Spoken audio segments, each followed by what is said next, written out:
কি করতেছো? হ্যালো, আসসালামু আলাইকুম। ওয়েলকাম টু মাই চ্যানেল, তাইবার পেজ। আজকে যেহেতু হ্যাপি নিউ ইয়ার, আমরা কোথাও যাচ্ছি না, মনটা ভালো না। যেহেতু আমাদের দেশনেত্রী দেশনেত্রী খালেদা জিয়া মারা গেছে, মন তেমন একটা ভালো না। তবে কিছু হোক, উনি আমাদের দেশে একজন ছিল, প্রধানমন্ত্রী ছিলেন এবং বাংলাদেশের প্রথম প্রধানমন্ত্রী ছিলেন। যত কিছু হোক, মানে যাই করুক না কেন, একটা মানুষ নারীদের মধ্যে প্রথম প্রধানমন্ত্রী। হ্যাঁ, এই জন্য বাসায় কেউ কারো মন ভালো না, কেউ কোনো প্রোগ্রাম করতেছে না, তো বাসায় রান্না বান্না করতেছি। চিকেন বিরিয়ানি করবো, চিকেন পোলাও করবো আজকে, তো এটা প্রিপারেশন নিতেছি। আর এই যে এখানে হলো আমার 1.5 কেজি পোলার চাল আমি ওয়াশ করে রাখছি এখানে। আর এখানে হলো 3টা মুরগি। আর এখানে পেঁয়াজ বেরেস্তা করতেছি মুরগির জন্য, কারণ পেঁয়াজ বেরেস্তা মেন এখানে। আর এটা আলুটা একটু বেশি নিচ্ছি লবণ দিয়ে আমি হালকা, তাহলে আলুটা বলবে না। তো আমার এখানে পেস্ট বেরেস্তাটা হয়ে গেছে। ইন্ডিয়ান পেস্টটা মানে আমাদের দেশি পেস্ট তাড়াতাড়ি বেরেস্তা হয়ে যায়, আর ইন্ডিয়ান পেস্ট একটু সময় লাগে বেরেস্তা হইতে। আমি উঠায় রাখবো এখানে, তারপর মুরগিটা দিয়ে দেবো এখানে উঠায় নিয়ে সবগুলো। আমার সব বাটি আমার ফ্রেন্ডের বাসায় বাটি দিতে হচ্ছে, আমার কিনতেও বাটি। লাল লাল করে ভাজবো, আরেকটু হবে, তাহলে আলুটা ভাঙবে না, খেতে একটা সুন্দর একটা ফ্লেভার আসবে আলুটা। বিকজ না হলে মুরগির মাংসটা পুড়ে যাবে। মুরগিটা ভাজবো তো পেঁয়াজটা একটু দিয়ে নিলাম এখানে। আমি এখানে একটু মরিচের গুঁড়া দিব হালকা, একটুখানি দিব, বেশি না, একটুখানি মরিচের গুঁড়া দিব এখানে আমি জাস্ট, আর একটু লবণ দিতে।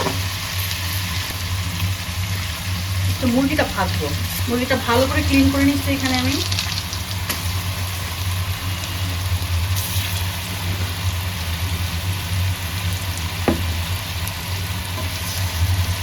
সবগুলো মুরগি দিয়ে দিব এখানে, তারপর আস্তে করে ভাজবো। এর মধ্যে পেস্টটা বেরেস্তা হয়ে যাবে, একটু হালকা পেঁয়াজ, আবার মুরগিটা সুন্দর করে ভাজা হয়ে যাবে। পরে একটা একটা করে সব কিছু অ্যাড করে দেবো এখানে।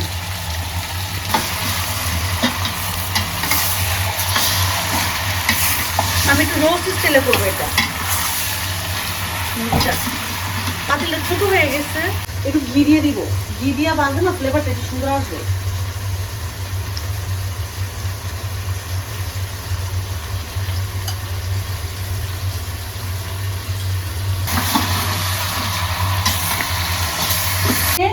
এখানে হলো কাজু বাদাম, পেস্তা বাদাম আর কিশমিশ দুটাকে আমি ব্লেন্ড করে নিয়েছি। এখন আমি এখানে দিয়ে দিব এটা। আমি জানি না কতটুকু আসতেছে এখানে। এখন আমি এখানে জায়ফল, যৌত্রিক, শাহি জিরা আর হলো বড় এলাচ যেটাকে বলে, যেটা স্পেশাল মানে শাহি যেটা, ওইটা আমি একটু ব্লেন্ড করে দিচ্ছি। এখন পুরোটুকু দিয়ে দিব, বিকজ এখানে 5-6টা আমাদের তো মুরগি, এই জন্য। সরি, 5-6টা না, এখানে 3টা মুরগি, মানে অনেক মাংস আর কি, সেই জন্য।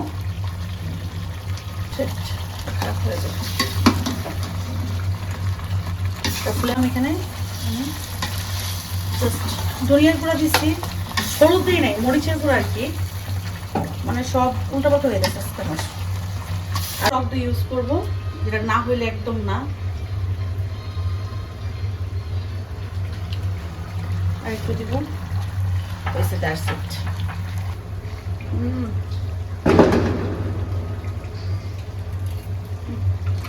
আমার স্টাইলে আমি চিকেন পোলাও করতেছি, আপনারা আপনাদের স্টাইলে করতে পারেন। আমি জাস্ট শেয়ার করলাম আপনাদের সঙ্গে যে কিভাবে করতে হয়। আমি এটা মিক্স করার পর আমি যেটা দিব, একটু টমেটো কেঁচা ইউজ করবো এর সাথে।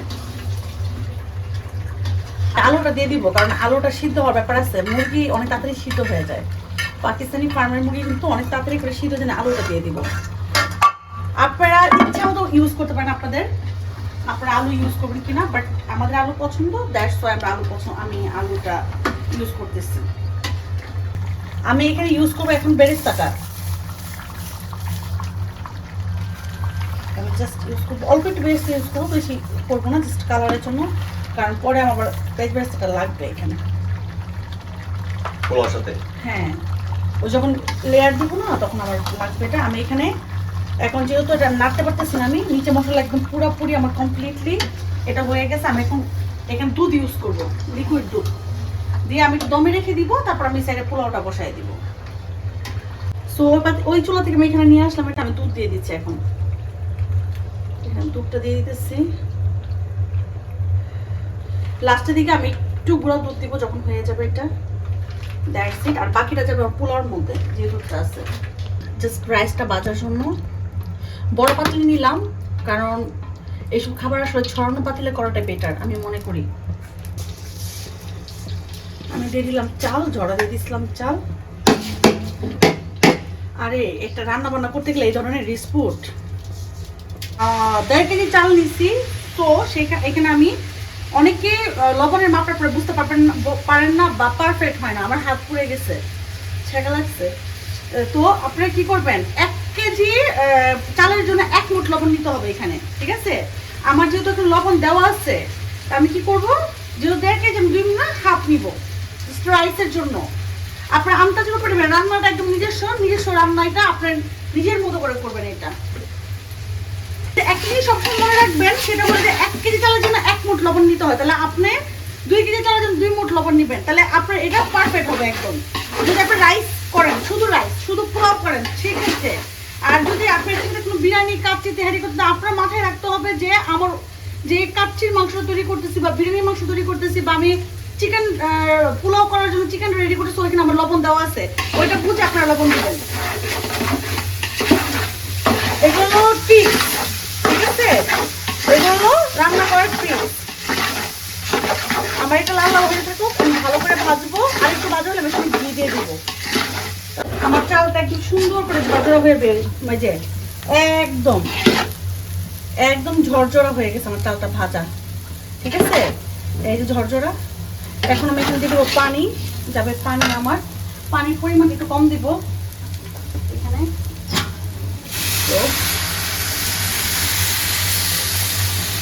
পানি দিয়ে দিচ্ছি এখানে। তবে দুধটা দিয়ে দিব। যেহেতু আমি চিকেনের মধ্যে সব ধরনের মশলা ইউজ করছি, সো আমি রাইসের মধ্যে আর কোনো মশলা ইউজ করলাম না, বিকজ এত মশলা না খেতে ভালো লাগে না। মানে খাবারের যে স্বাদটা বা খাবারের যে মজাটা ওইটা পাওয়া যায় না। দুধ, এই যে দুধটা দিয়ে দিচ্ছি এখানে। জাস্ট দুধটা মেল্ট হয়ে যাবে কিন্তু দেওয়ার পরে, কারণ যেহেতু বরফ ছিল।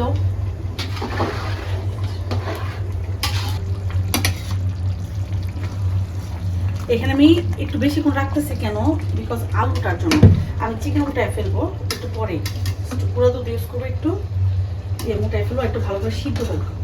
যেহেতু আমার চিকেনটা রাইসের মধ্যে দেওয়ার পর আর কোনো মানে সিদ্ধ হওয়ার মতো কোনো ক্ষমতা রাখবে না, ভাপে থাকবে। সো আমি এখান থেকে ভালো করে সিদ্ধ করে দিচ্ছি। কি ব্যাপার, গ্যাস এটা দিয়ে চলে যাবো ছাদে 12টা বাজলেই। আর একটু হোক, তারপর গুঁড়া দুধ দেবো। আমি কাঁচামরিচ দিব, আমি রাইসের এখানে দিব না, কিশমিশটা দেবো রাইসের মধ্যে। দেখি কেমন হয়েছে। সো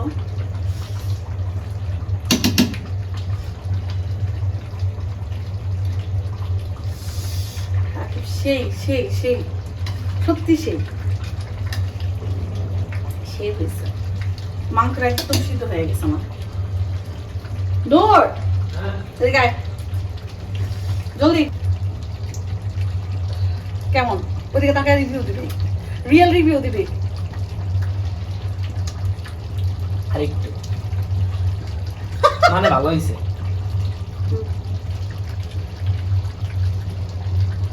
পারফেক্ট সবকিছু পারফেক্ট। হ্যাঁ, শিওর। জাল একটু টক একটু মিষ্টি, সবকিছু পারফেক্ট। আমি এখানে গুঁড়া দুধ ইউজ করছি, মানে অফ ক্যামেরাতে ইউজ করছি।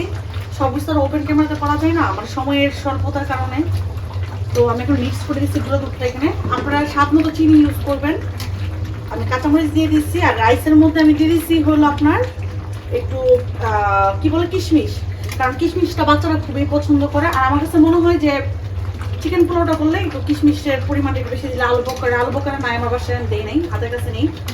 তো আর একটু ঘন হইলে পানিটা রাইসে দিয়ে দিব, মানে ঝুলটা দিয়ে দিব ওইখানে। আর চিকেনগুলো সব উঠায় রাখবো, আমার চিকেনগুলো হয়ে গেছে, আলুর জন্য আমি দিয়ে রাখছি। ও মাই গড, আলু সিদ্ধ হয়ে গেছে আর কি। তো আমি একটা একটা করে চিকেনগুলো উঠে আলাদা করে রাখবো, আর পানিটা আমি এখানে ঢেলে দিব।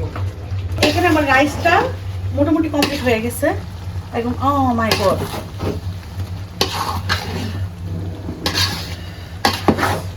একটু লাগবে, না না লাগবে, আমার ইয়ে হয়ে গেছে, নরম হয়ে গেছে। পানি বেশি পড়ে গেছে। আমি চালের তো না না পানি বেশি হয় না, মানে দুধ দিছি তো। ও আচ্ছা আচ্ছা।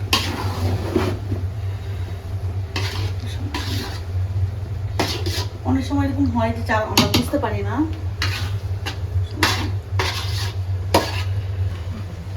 আমি ঝোলটা আলুটা দিয়ে দিব এটার মধ্যে। আমার একটা ব্যাড লাক হয়েছে আজকে, আমার চালটা মনে হয় ভালো পড়ে নাই। চালটা মনে হয় নতুন ছিল, মেবি, আই ডোন্ট নো। আমি দিব এটা।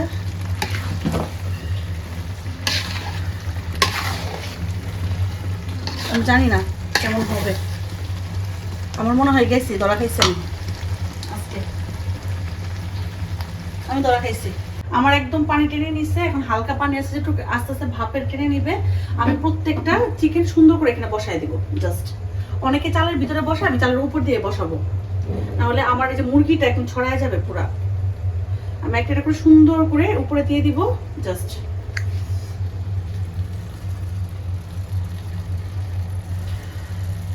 আর আলুর যে ঝোলটা ছিল আমার, ওইটা ওইখানে মিক্স করে ফেলছি আমি, মানে রাইসটার মধ্যে যখন পানিটা শুকাইছে তখন আমি এটা পুরো গ্রেভিটা আমি ওখানে ইউজ করে দিচ্ছি।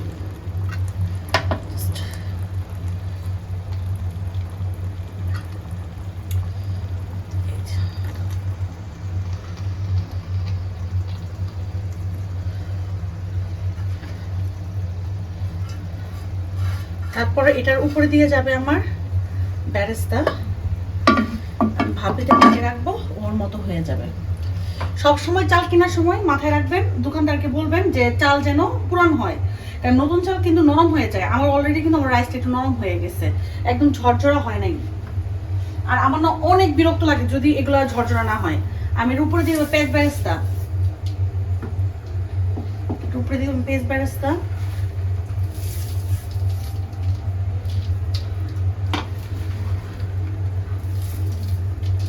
That's it. তারপর এটার উপরে দিয়ে দিব আমি সামান্য একটু ঘি। আচ্ছা, প্রচুর ফ্যাট হবে আমাদের। আর আমি এটা তাওয়ার মধ্যে বসাই দিব।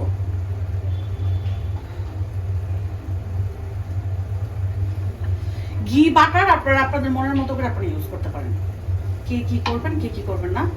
জাস্ট আমার কাছে ফ্লেভারটা লাগতেছে, oh my god। পুরো রান্না করে আমার কিচেন সব ক্লিন করে ফেলছে, একদম চকচক করে ফেলছে। আর এই তো ফাইনালি আমার চিকেন বিরিয়ানি। এটা আমি জানি না কেমন হবে আমার chicken biryani, I don't know. আমি একটু দেখি।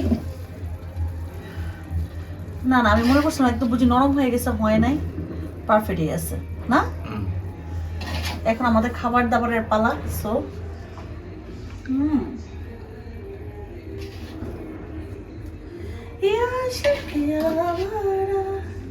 হ্যাঁ, আমি ভয় পাইছিলাম রাখি রাখি, আমি বললাম না পানিটা এনে দিবে, কিন্তু আরো ঝরঝরে হলে ভালো হতো জিনিসটা। আরো ঝরঝর হয়ে যাবে, আরো ঝরঝর হবে, একটু রাখো।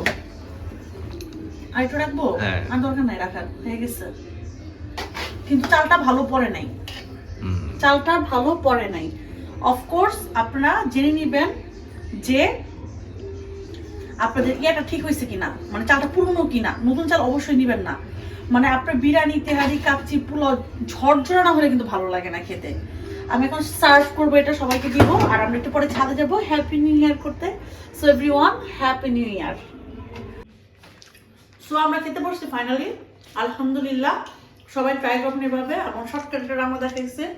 আসলে এটা আমার কুকিং চ্যানেল না, তারপরে চাই আপনাদের সাথে শেয়ার করতে। আলহামদুলিল্লাহ। কেমন আছে সবাই? সত্যি অনেক মজা হয়েছে। সবাই হ্যাপি নিউ ইয়ার। নতুন বছর নতুন বছর শুভেচ্ছা সবাইকে।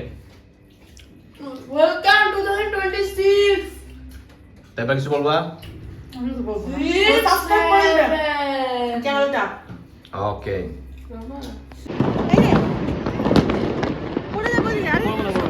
একটা বম দাও ফাটাই।